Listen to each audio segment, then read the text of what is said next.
Hello everyone, today we are going to learn basic ZWCAD tutorial how to change background color.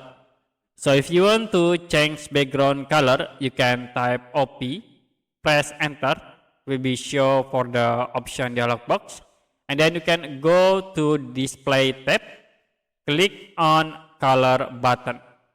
So in this drawing window colors, you can go to 2D model space and then click uniform background.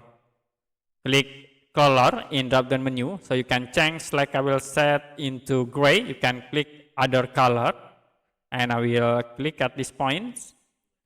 Click OK, apply and close, and you can click OK again to set into your background.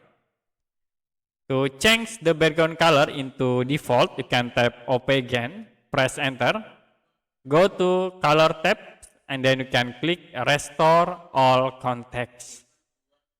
Click apply and close and click OK again to set into default.